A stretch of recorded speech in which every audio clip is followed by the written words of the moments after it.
Tom Betariel. Bienvenue à notre rencontre aujourd'hui. Et ça fait longtemps que j'ai hâte de parler de ce chapitre que nous allons parler aujourd'hui. Nous allons voir dans ce chapitre que le Seigneur nous donne un nouveau calendrier pour notre vie. Et nous allons voir aussi à travers ces fêtes, les promesses d'un futur éternel et de repos avec lui. Ces fêtes sont aussi pour chaque croyant parce que ça nous invite à se rappeler les actes de rédemption que Dieu a fait avec toutes les promesses dans un moment de repos éternel avec lui dans le ciel pour ceux qui ont accepté l'offre magnifique du Seigneur de salut. Donc, on voit que Dieu appelle ça ses fêtes. Souvent, on appelle ça les fêtes d'Israël, mais en réalité, Dieu dit que ce sont ses fêtes à lui. Et on les appellerait aussi les fêtes du Seigneur ou les fêtes de l'Éternel. Et nous allons voir comment Dieu lui-même a hâte de nous rencontrer dans ces fêtes-là. Donc, ces calendriers sont là pour nous rappeler et de rencontrer, spécialement dans les moments qu'on vit. On a besoin encore davantage de ça maintenant. Quand on regarde tout ce qu'il y a dans le monde, ce qu'on lit dans les journaux et on voit à la télévision, c'est quand même effrayant. Et souvent, lorsque je parle à des frères et sœurs dernièrement, beaucoup me disent « Qu'est-ce que je ferais si je ne croyais pas en Dieu? » Mais vous savez pourquoi ils disent ça? C'est parce que qu'est-ce que je ferais si j'avais pas Dieu? C'est parce qu'eux, ils savent qu'il y a un pilote dans l'avion. Il y a quelqu'un qui contrôle, il y a quelqu'un qui est au courant de tout ce qui se passe. Donc, on voit que si on n'avait pas ce calendrier-là nous aide à vraiment à rencontrer Dieu à des moments spécifiques. Et on voit que ces prophéties qu'il y a dans la Bible à se mettre à s'accomplir de plus en plus rapidement et un peu partout dans le monde, même si on n'en parle pas toujours dans nos postes ici, mais quand on s'informe un peu à travers le monde, on voit tout ce qui se passe. Et il y a un conflit qui grandit de plus en plus, que peut-être qu'il n'est jamais vraiment à cesser. C'est un ministre ministre des Affaires étrangères en Pologne qui a fait les manchettes parce qu'il a dit « L'Europe est plus près de la guerre maintenant que depuis les 30 dernières années. » De quelle guerre parle-t-il? Bien, dans sa conférence, il faisait référence à la Russie qui a des troupes tout près de la frontière de l'Ukraine pour montrer son démonstration de force et même peut-être une tentative de reprendre ce territoire, ce qui crée des tensions assez grandes entre l'OTAN et la Russie. C'est comme si la Première et Deuxième Guerre mondiale n'étaient pas encore vraiment terminées. Mais pour nous, on sait que dans les prophéties bibliques, nous savons qu'il y aura une rivalité entre l'Est et le monde de l'Est et de l'Ouest.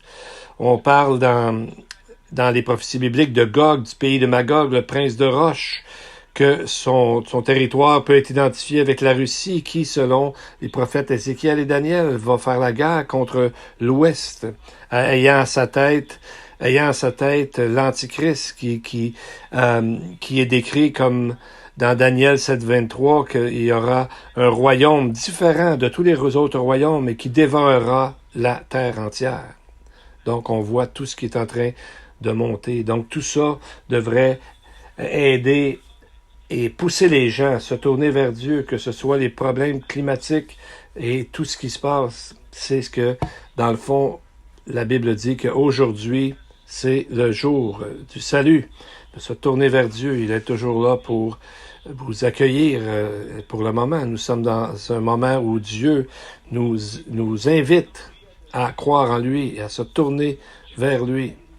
parce que Dieu est aussi celui qui empêche les choses d'aller encore plus vite, plus loin, plus gravement dans le mal. Alors, il retient ça parce qu'il veut que beaucoup de gens soient sauvés. Alors, premièrement, nous allons prier pour nos enfants, comme c'est notre tradition. Alors, prions pour nos enfants ensemble. Baruch Shem Kevod Malchuto Le'olam Va'ed. Blessed be His name, whose glorious kingdom is coming and is forever and ever. Avinu Malkeinu, our Father and King, we lift up our voice in worship to you, Lord, bringing our families and children to your throne. As Moses prayed for our children in the Torah, may our sons and daughters walk after you and fear you and keep your word and obey your voice. May they serve you and hold fast to you. May our children be strong and courageous and not fear or be in dread, for it is you, Lord, our God, who goes before them. And as Solomon dedicated our sons and daughters to you, may our children walk before you, God, with integrity of heart and uprightness, doing according to all that you have commanded us in your word. And so, Lord, we ask that you richly bless our families, our children, and that you always keep them close to you until the day of the coming of Yeshua. B'Shem Yeshua Mashiach. Amen and amen. Et on a commencé à citer une ancienne prière quand on ouvre les Écritures. Béni sois-tu, ô Éternel notre Dieu, Roi de l'univers, qui nous a donné la parole de la vérité et qui a semé la vie éternelle parmi nous. Béni sois-tu, ô Éternel, qui nous a donné les Écritures. Amen. Amen. Bien, commençons par ouvrir nos Bibles au chapitre 23 du livre du Lévitique et nous allons lire les premiers 2 versets qui nous introduisent à ce calendrier divin. L'Éternel parla à Moïse et dit, « Parle aux enfants d'Israël et tu leur diras, « Les fêtes de l'Éternel que vous publierez seront de saintes convocations. Voici quelles sont mes fêtes. » Alors, c'est une introduction pour un tout nouveau calendrier où est-ce que le Seigneur donne à Israël quelque chose qui n'a été jamais vu avant. Donc, un calendrier rempli de rendez-vous et de rencontres. Comme nous avons mentionné avant, ce sont ces moments qu'il veut partager avec chacun de nous dans ces fêtes-là, chacun de ces sabbats, chacun de ces rendez-vous. Dans le fond, ce sont comme un rendez-vous avec Dieu. Mais il y a un rabbin dans le temps médiéval, Arbanel, qu'on cite souvent, qui a dit ceci. Comment ça se fait qu'on parle, quand la parole dit « Quelles sont mes fêtes », c'est seulement cette phrase-là qui est dite au sujet de sa personne, exactement comme s'il parlait de lui-même, comme si lui-même se tournait vers lui-même en disant « J'ai hâte de rencontrer les gens ». Et c'est pour ça qu'il dirait « Voici quelles sont mes fêtes. Ce sont mes fêtes, des gens, des moments où je veux rencontrer les gens. Je veux rencontrer. Je vous invite à venir me voir. Dans le fond, c'est comme un rendez-vous. C'est la première fois le mot, le temps marqué ici, mes fêtes. On voit que ce sont ces fêtes.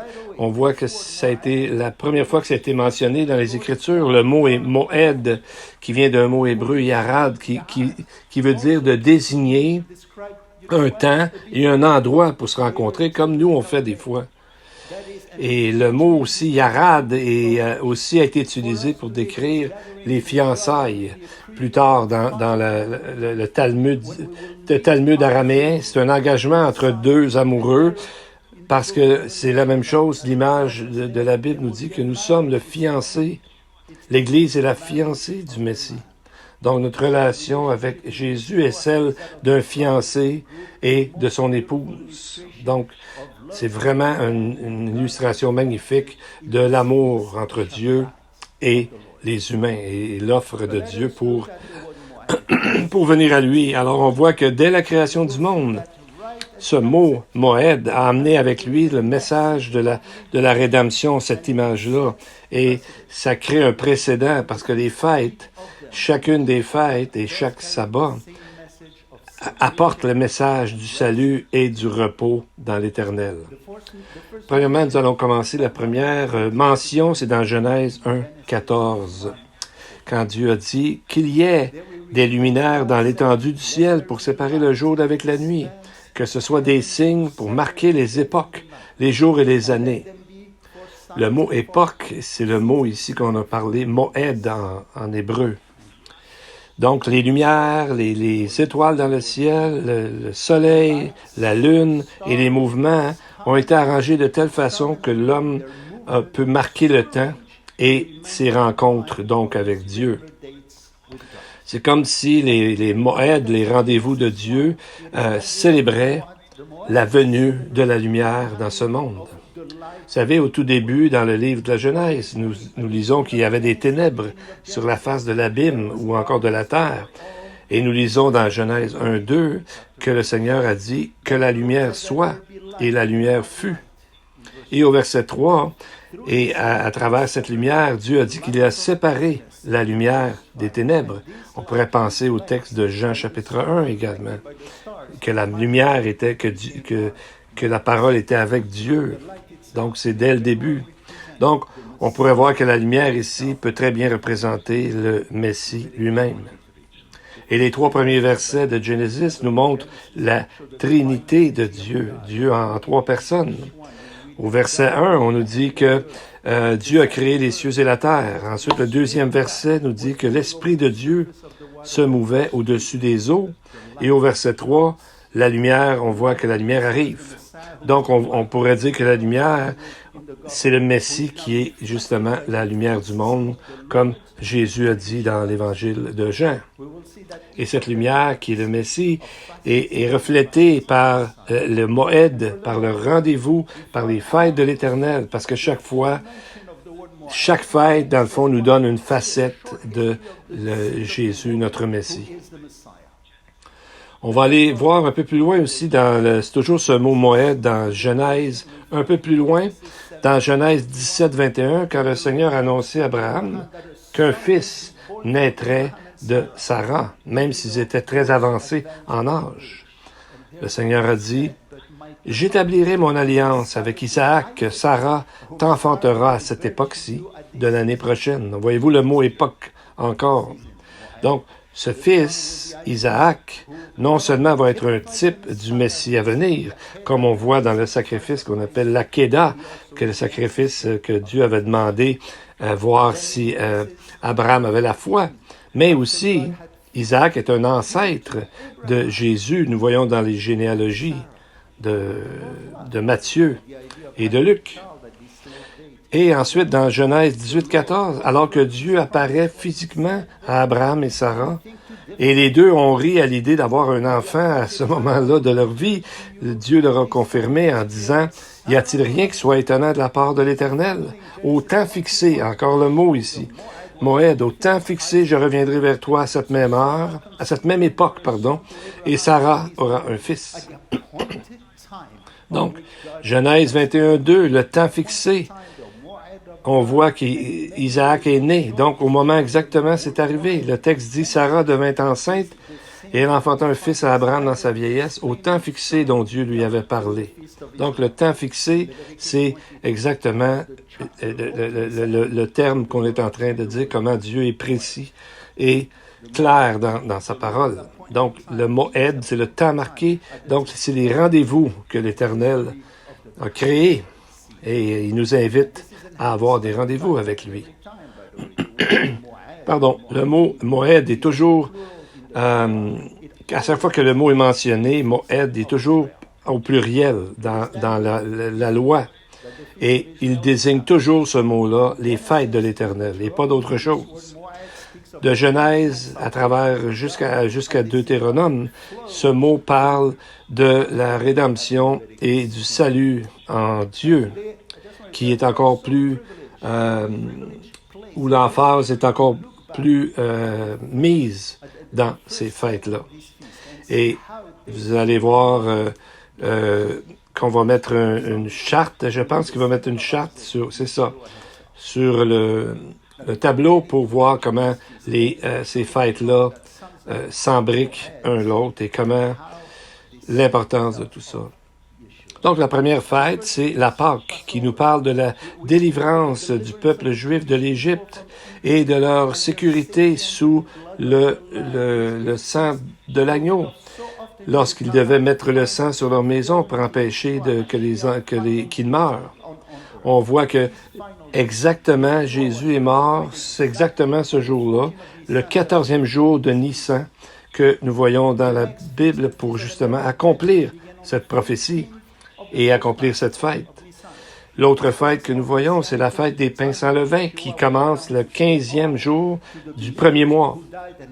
Donc, ça correspond au niveau messianique, au moment où Jésus est descendu dans les enfers pour aller annoncer le salut et d'amener aussi le salut des gens qui avaient cru avec lui. Seulement Jésus pouvait faire ça parce qu'il est exactement ce que la fête nous explique, la fête des pains sans levain. Jésus était parfait, donc c'est ça ici l'image. Ensuite, il y a la fête des prémices, le Yom HaBikurim, qui est la fête des prémices. Et cela nous parle, ça c'est le 16e jour du premier mois et c'est exactement la journée où Yeshua est ressuscité des morts. Donc, on voit ici que c'est lui qui est justement les prémices, le premier de toute la résurrection, les résurrections qui auront lieu après. 50 jours après, nous avons l'autre temps fixé par Dieu, c'est la fête de Shavuot ou le Pentecôte. Donc, à la même journée, encore là, dans Acte 2, nous voyons que c'est cette journée-là, pendant la fête, que l'Église a été créée. Donc, ces 4 fêtes-là remplissent l'histoire de la première venue du Messie et avec tellement de détails qu'on va voir plus tard dans nos autres études. Et c'est là que la fête du Seigneur les fêtes du Seigneur nous montrent le salut et tout ce que Dieu a fait, comme nous avons vu dans des parallèles dans ce qu'on a dit précédemment. Et à chaque fois qu'il y a la fête, par exemple, des prémices et de la Pentecôte, ce sont 2 fêtes très importantes. On met beaucoup d'emphase dans la parole. On nous donne beaucoup de détails comparés à d'autres offrandes, comme celle de l'offrande de l'Holocauste, des offrandes des gerbes, le sacrifice de l'agneau sans tache, les offrandes de grains, etc. Donc, ces 2 fêtes-là sont vraiment importantes et on les met plus en lumière, plus en avant. Pourquoi? Parce que ça représente justement la venue du Seigneur et notre salut. Donc, on voit que vous savez, il y avait toujours l'offrande l'offrande du vin, finalement, c'était fait avec du vin. Et c'était pour se réjouir, mais personne ne buvait ce vin-là, ni les sacrificateurs, ni le peuple, ni personne. Pourquoi? Parce qu'il était versé sur l'autel. Donc, ça devenait un signe ou même une prophétie de ce grand moment où Jésus, exactement, a fait un parallèle avec cette chose du vin qu'on mettait sur le sacrifice. Jésus a dit dans Matthieu 26, verset 29, « Je vous le dis, je ne boirai plus désormais de ce fruit de la vigne, jusqu'au jour où j'en boirai du nouveau avec vous dans le royaume de mon Père. » Amen. Donc, les mots offrande de vin, c'est un mot en hébreu, c'est le mot nesek, qui parle justement de ce qui veut dire, dans le fond, de verser sur le Messie qui est mort pour offrir le salut à toute personne qui veut bien l'accepter. Donc, pardon. Encore, nous avons les fêtes d'Israël qui nous montrent ce qui va arriver aussi dans le futur. Le mot Moed, il y a un mot qui a été créé à partir de ce mot-là, c'est le mot Reda, qui veut dire congrégation ou assemblée. Comme nous l'avons ici, que dans toutes les congrégations, c'est marqué que ce sera une sainte convocation. On va en parler plus tard. Donc, on voit les 3 fêtes d'Israël, la fête des trompettes et les autres fêtes, le Sukkot, le jour du pardon, etc., sont prophétiques. il y a des fêtes qui ont été comme accomplies prophétiquement lorsqu'on fait les parallèles, et il y a des fêtes qui n'ont pas été accomplies encore au niveau prophétique. Donc, ici, on voit en tout qu'il y a 7 fêtes de l'Éternel. Et ensemble, nous aident à avoir être conscient, justement faire attention à ces fêtes-là pour justement qu'ils nous préparent, qui est une image du futur qui nous prépare et qui va faire une grande joie lorsqu'on va pouvoir prendre, on pourrait dire, un verre de vin avec Jésus durant les noces de l'agneau. Et à ce moment-là, il a dit qu'il n'en boirait pas jusqu'au moment où cela arriverait. Donc, on a bien hâte de vivre ce moment-là. Et dans le verset 2, on parle des saintes, que ce sera une sainte convocation. 11 fois dans ce seul chapitre, on l'appelle des saintes convocations. Donc, ça veut dire que nous avons seulement 7 fêtes, et avec le sabbat, ça fait 8. Et pourtant, 11 fois, le mot en hébreu, c'est Mikra Kodesh, est répété, donc la sainte convocation, pour démontrer la grande importance de la sainteté. Comme dans Hébreu qui nous est dit, Hébreu 12, 14, que sans la sanctification, personne ne verra le Seigneur. Donc, il n'y a pas personne qui n'est pas saint, qui a été sanctifié par le salut de Jésus, par son sacrifice. Personne ne verra le Seigneur d'aucune autre façon que la sainteté, parce que Dieu est un Dieu 3 fois saint. Donc, le prérequis, c'est d'avoir la sainteté. Et nous-mêmes, on ne peut pas l'avoir. Mais Dieu doit nous voir à travers de la sainteté de Jésus. Et ceux qui sont croyants, qui ont cru au sacrifice de Jésus, c'est comme ça que Jésus nous voit, que Dieu nous voit, à travers Jésus. Avant d'aller dans le prochain verset, il y a encore un mot que nous devons regarder. Ces 3 fêtes, il y a le mot Hag, comme le mot Hagag, qui veut dire de tourner ou d'aller à gauche, à droite, pour un peu comme quand on danse ou qu'on célèbre une fête, vous savez, on bouge. Ce mot amène les fêtes à un autre niveau de joie. Mais ce mot-là est seulement donné pour 3 fêtes d'entre elles. La fête des pains sans levain, verset 6, et 3 fois pour la fête des Sukkot, et, la fête du Sukkot, et les versets 34, 39 et 41, et ailleurs, autant dans Exode 34, 22 et Deutéronome 16, 16, sont utilisés aussi pour la fête de la Pentecôte. Pourquoi seulement 3? Le Seigneur nous permet de creuser un peu plus dans le texte pour voir son grand désir de rencontrer son peuple. Nous allons trouver que ce texte dans Deutéronome 16, 16, où chaque Israélite était appelé à venir au temple et de célébrer ces 3 fêtes en particulier et de partager un grand repas ensemble et une fête.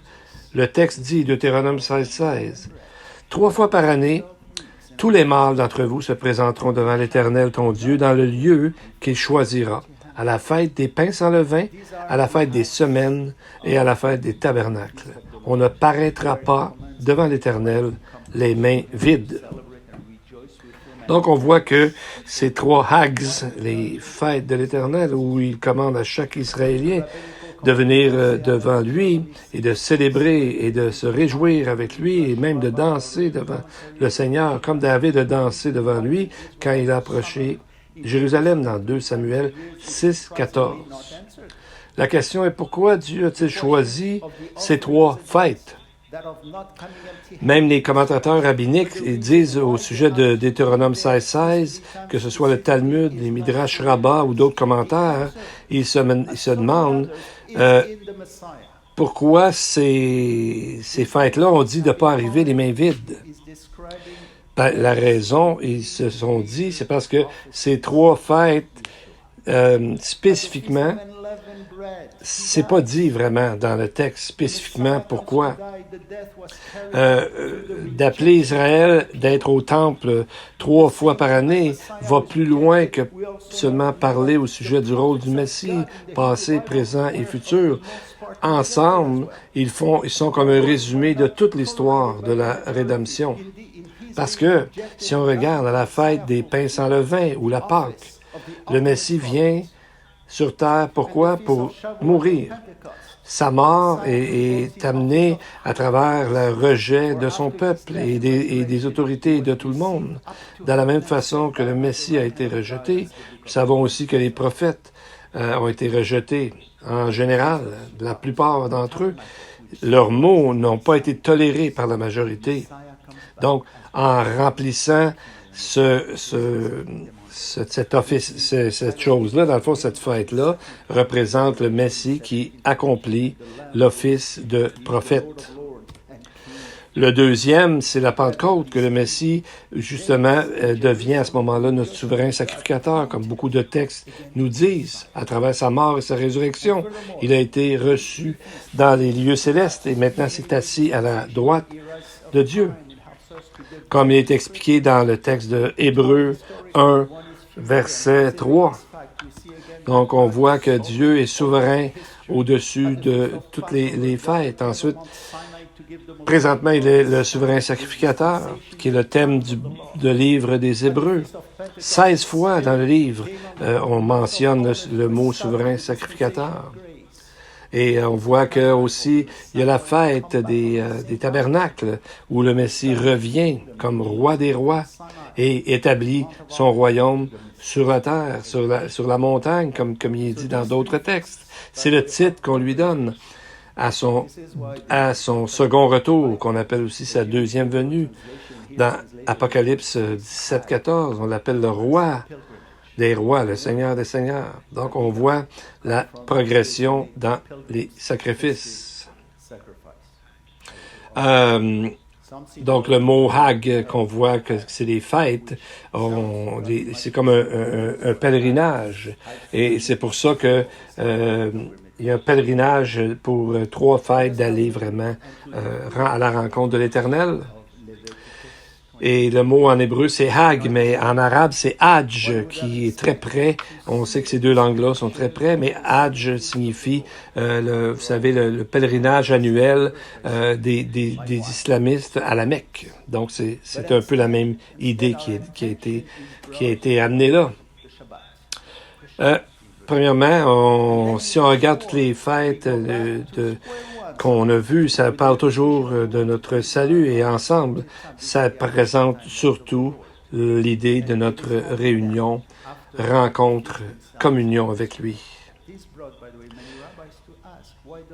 Donc, quand on regarde toute la liste des fêtes, une raison profonde, c'est que nous allons voir que le sabbat déclare aussi quelle est l'importance du sabbat par rapport au salut et qu'est-ce que Dieu veut nous apprendre dans tout ça. Bien, nous allons lire Lévitique 23, verset 3. 6 jours, on travaillera. Là, on parle du sabbat dans cette partie ici. 6 jours, on travaillera, et le 7e jour est un sabbat de repos, une sainte convocation. Vous ne ferez aucune œuvre servile. C'est un sabbat consacré à l'Éternel dans toutes vos demeures. Donc, c'est ce genre de verset qui semble arriver de nulle part, mais qui, quand on va plus profondément, c'est ce qui a amené David à dire des choses merveilleuses. Pourtant, David avait juste certains livres historiques et la loi. Et David parle dans Psaume 119, 39 fois qu'il parle de ta parole. Et il dit, entre autres, ta parole m'a redonné vie. Elle est établie dans les cieux. Elle est douce. Elle est une lampe à mes pieds. Je la contemple. Je la médite, je m'en réjouis, etc. Donc, c'est comme si David est tellement content de voir tout ce qu'il y a dans la loi Donc, on voit qu'il parle aussi du mot Torah ou l'Ancien Testament ou la loi 25 fois dans ce seul chapitre 119 des psaumes. Donc, on va essayer de voir qu'est-ce que David a vu aussi là-dedans et qu'est-ce que nous pouvons voir à travers les autres Écritures. Ici, le sabbat est amené au même niveau que les fêtes d'Israël. C'est une sainte convocation. Mais, cette fois-ci, contrairement aux autres, où tout se passe dans le temple, ce texte-là parle à la maison. Donc, où est-ce qu'on vit? Donc, et le mot en hébreu veut dire, il vient de moshav, du verbe yassav, qui veut dire de s'asseoir, de demeurer, de rester là. Comme quand on rencontre quelqu'un, on s'assoit, on arrête tout, puis on rencontre la personne. Donc, on voit, c'est exactement comme notre relation avec Dieu. Ça commence avec l'individu lui-même et son Dieu. Et ensuite, on va à la congrégation pour amener nos offrandes, etc.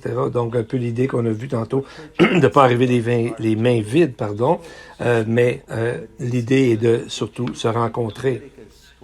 Et, dans le fond, ça commence où? Ça commence dans nos maisons. C'est pas en venant à l'Église qu'on devient meilleur et plus sanctifié. Ça commence d'abord dans notre maison, dans notre quotidien. Alors, le sabbat, l'idée, c'était qui était dit aux gens de demeurer à la maison et d'avoir une communion avec Dieu. Mais on peut se poser la question, pourquoi le sabbat est mentionné à la fin des fêtes de l'Éternel? Bien, vous savez, avec la création des synagogues, les Israélites avaient compris de rester à la maison. Donc, souvent, les synagogues qu'on connaît aujourd'hui, ils ont inventé une nouvelle loi qui s'appelle la loi de Héruv, qui en hébreu veut dire de se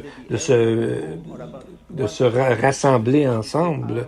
Donc, cette loi-là disait, il faut pas être trop loin de la synagogue, comme à peu près 1 kilomètre. Vous savez, on voit parallèle avec ça dans Actes 1:12, lorsque c'est dit ceci. Alors ils s'en retournèrent à Jérusalem, de la montagne appelée des Oliviers, qui est près de Jérusalem, le chemin d'un sabbat. Donc l'idée, c'est qu'il y avait droit à l'intérieur de tout ça, de fonctionner, de marcher. C'est ce qui avait ajouté à cette fête-là, de ne pas s'éloigner trop. Mais l'idée n'est pas tellement ça. L'idée est plutôt de ce qui se passe à la maison, chez nous, un peu comme dans Nombre 6, dans Deutéronome 6, Schéma Israël, qui ça dit, tu les garderas dans ta maison, tu les mettras sur tes murs. Donc, ça commence là. Et maintenant, la question, pourquoi c'est marqué que 6 jours on travaillera et le 7e est un sabbat de repos? C'est ce que nous dit le texte de Lévitique 23:3 qu'on a vu tantôt. Donc, de la même façon que les fêtes de l'Éternel déclarent le Messie et ce qu'il a fait, et le sabbat fait la même chose aussi. Nous voyons l'origine du sabbat dans le texte qu'on vient de voir, Lévitique 3:3. Et on voit dans le texte de Genèse 2 et 3, un texte que beaucoup connaissent.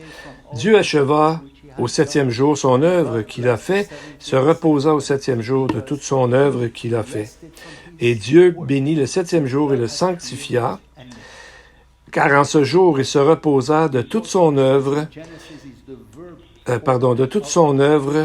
que Dieu créa en la faisant.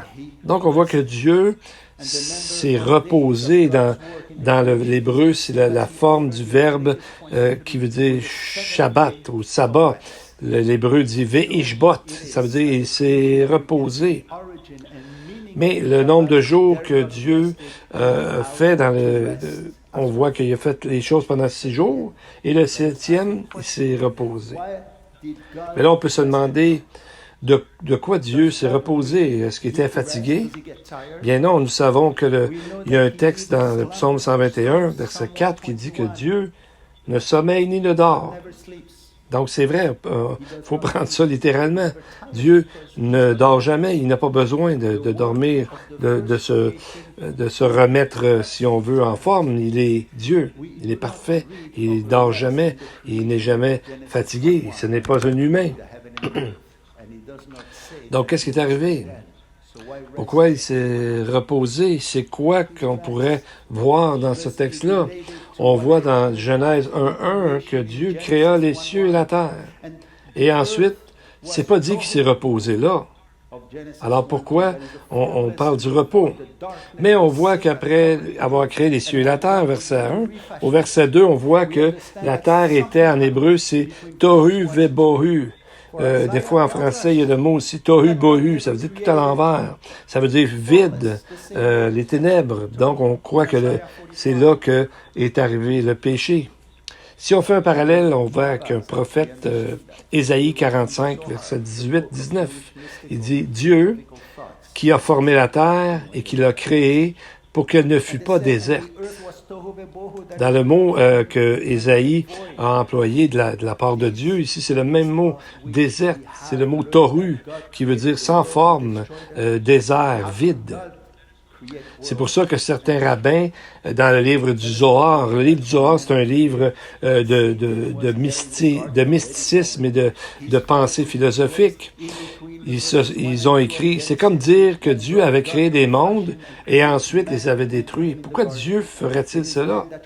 Pourquoi Dieu aurait-il créé de quoi pour après ça le détruire et recommencer? La raison est que Satan est arrivé avec sa horde d'anges qui avaient été rebelles. N'oublions pas jamais que lorsqu'on lit les textes dans Genèse, c'est que quand l'homme a été créé, et ensuite la femme, mais Satan était déjà dans le jardin. Donc Satan avait déjà était déjà déchu, il avait déjà tombé. Donc, c'est pour ça qu'il pouvait arriver dans les versets de Genèse. Et donc, Dieu a dû refaire et recréer toute la création à ce moment-là pour créer un homme et le mettre dans un jardin. Donc, c'est après tout ça que Dieu a tout refait. Parce que le péché, la rébellion est arrivée au ciel et maintenant ça s'en venait sur la terre. Et donc Dieu a, suite à ça, après avoir refait les choses, il s'est reposé et il nous a dit de se faire la même chose afin de le rencontrer, de l'imiter, de se reposer aussi par exemple, de notre semaine de travail. Donc on voit comment plus loin qu'on va, on voit que toujours le repos et la rédemption sont liés avec le sabbat. Et les Israélites étaient au courant de ce lien entre le sabbat et qu'est-ce que devait faire, que c'était l'équivalent de toutes les fêtes, et même aussi élevé que les autres fêtes dans cette importance. Et les Israélites savaient, on voit dans un texte dans Exode 16, verset 29, qui dit « Considérez que l'Éternel vous a donné le sabbat. C'est pourquoi il vous donne au 6e jour de la nourriture pour 2 jours. Que chacun reste à sa place et que personne ne sorte du lieu où il est au 7e jour. » Donc on voit qu'il était au courant de ça. Parce qu'il pouvait manger de la manne toute la semaine. Il devait prendre une portion pour leur journée. Pas trop non plus, seulement pour une journée. Mais le vendredi, il avait le droit d'en prendre une double portion parce que le lendemain, c'était le sabbat. Donc, il pouvait ramasser de la manne pour 2 jours. Pardon. Et qu'est-ce qui représente la manne? Eh bien, Jésus nous a répondu lui-même. Dans Jean 6, 31 à verset 33, 31 à 33, il dit ceci, Nos pères ont mangé la manne dans le désert, selon qu'il y est écrit, il leur donna le pain du ciel à manger. Jésus leur dit, en vérité, je vous le dis, Moïse ne vous a pas donné le pain du ciel, mais mon Père vous donne le vrai pain du ciel. Car le pain de Dieu, c'est celui qui descend du ciel et qui donne la vie au monde. Donc, cette manne représente le Messie, comment c'est important et sa valeur est précieuse au-dessus de tout. Et c'est quelque chose qui ne peut pas se mesurer. On voit que c'est ça qui représente comment Dieu nous bénit, nous nourrit et fournit des choses pour nous, nous garde dans sa grâce. C'est tellement une grande, belle illustration de qui est notre Messie. Et Jésus a dit à un autre endroit, « Je suis le maître du sabbat. » Bien, si on regarde plus tard, on va voir certaines choses dans ces textes-là aussi. Et on voit quelque chose, on va voir, dans les études futures, des questions comme ceci, par exemple. Si le 7e jour était sanctifié par le Seigneur dans Genèse, comment ça se fait que le sabbat n'est pas mentionné avant Exode 16? Ou encore, peut-être que c'est une façon, il y a un lien, mais qu'on n'a pas encore vu. On va en parler dans les prochaines semaines. Et comment que le sabbat se trouve au milieu des 10 commandements tout à coup? Et comment se fait qu'il est mentionné tellement d'endroits après, dans, par exemple, les prophètes et les écrits? Le sabbat, nous allons voir, va beaucoup au-delà de seulement une journée de repos par semaine, mais ça inclut, dans le fond, chaque minute, chaque jour de notre vie, l'idée de Dieu veut nous rencontrer. Bien, nous allons conclure avec la première mention du mot « sabbat » pendant qu'ils étaient dans le désert. À un moment donné, les Israélites étaient tannés de manger de la manne. Ils sont venus à dire, dans le texte de Nombre 11, versets 5 à 6, ils ont dit ceci, « Nous nous souvenons des poissons que nous mangions en Égypte, qui ne nous coûtaient rien, des concombres, des melons, des poireaux, des oignons, et des eaux, AULX, pardon, je ne sais pas c'est quoi exactement en français. Maintenant, notre âme est desséchée, plus rien. Nos yeux ne voient que de la manne. » Donc, on voit que c'est à ce moment-là que Dieu a décidé de varier leur menu et il leur a envoyé quoi? Des cailles, comme des petits oiseaux, comme un peu des canards ou des bernaches, là, l'équivalent de ça. Et il en a donné tellement que ça fait tout le tour du camp et ça remplit vraiment un grand endroit, une grande surface. Nombre 11, verset 31. Il y en avait près de 2 coudées, ça c'est comme 3 pieds d'eau, au-dessus de la surface de la terre. Et donc ils étaient loin aussi, mais on voit que Dieu a amené un jugement, c'est écrit au verset 33, comme la chair était encore dans leurs dents, sans être mâchée même, la colère de l'Éternel s'enflamma contre le peuple, et l'Éternel frappa le peuple d'une très grande plaie.